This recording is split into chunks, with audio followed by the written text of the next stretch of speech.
Most of your friends are fake, and you know it.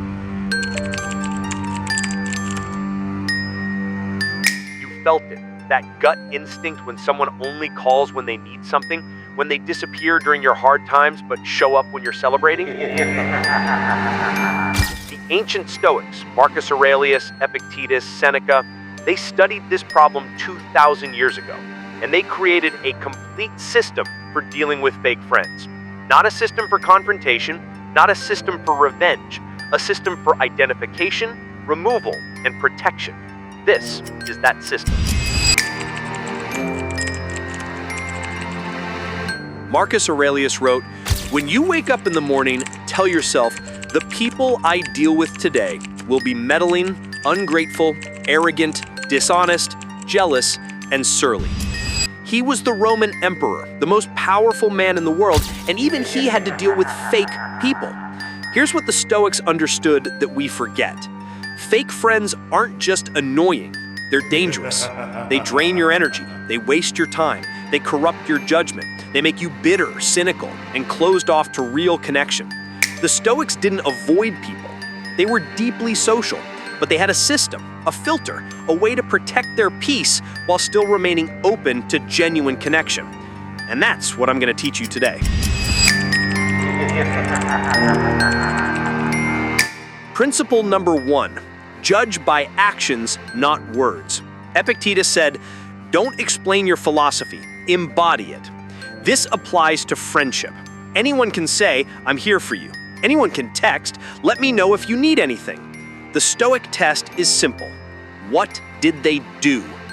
When you were struggling, did they show up? When you needed help, did they help? When you succeeded, were they genuinely happy? Or did they just talk? Marcus Aurelius kept a journal specifically to track this.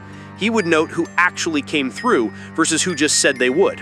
The Stoic rule, 3 strikes. 3 times someone says they'll do something and doesn't, you adjust your expectations accordingly. Not with anger, not with confrontation, just adjustment. Principle 2, the reciprocity audit. Seneca wrote, "Everywhere means nowhere." He was talking about attention and energy. The Stoics believed in reciprocity in friendship, not transactional, but balanced. Here's the audit. Think of the last 5 times you reached out to someone. Now think of the last 5 times they reached out to you. If it's 5-0, that's not a friendship. That's a one-way relationship, and the Stoics were ruthless about cutting those off. They called it false association, the illusion of friendship without the substance. Marcus Aurelius had a practice. Once a month, he would review his relationships and ask, does this person add to my life or subtract from it? Do they challenge me to be better or enable me to be worse? And if the answer was negative 3 times in a row, he cut them off. No explanation, no drama, just distance. Because to the Stoics, your time and energy are your most valuable resources, and giving them to people who don't reciprocate is like pouring water into a bucket with holes. Principle 3, the crisis test. The Stoics had a saying, in prosperity, friends are many. In adversity, not even one remains. But they didn't just observe this, they tested for it. Epictetus taught his students to watch how people behaved during 3 types of crises. 1, your crisis. When you lose a job, go through a breakup, face a health issue, who shows up, who actually helps, and who just sends a thinking of you text and disappears. 2, their crisis. When they're struggling and you help them, do they remember? Or do they forget the second things get better? 3, success.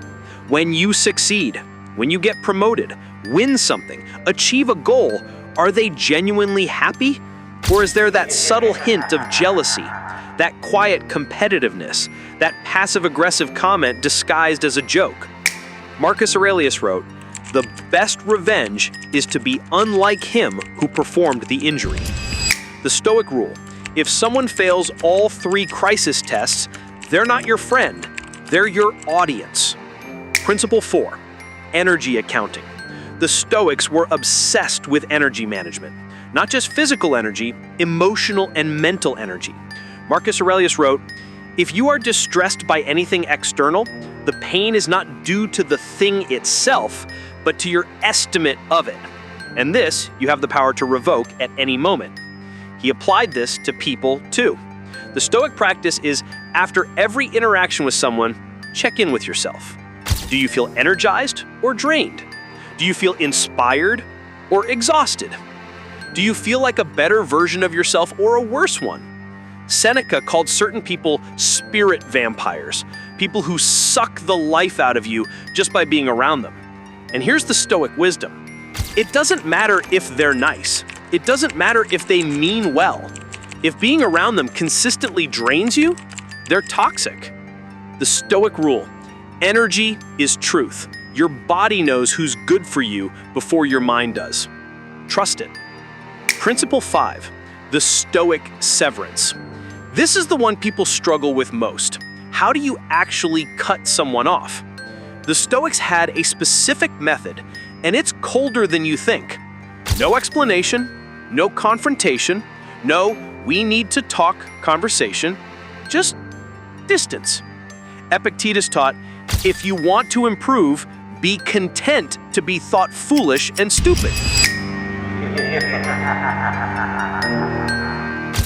The Stoic severance works like this.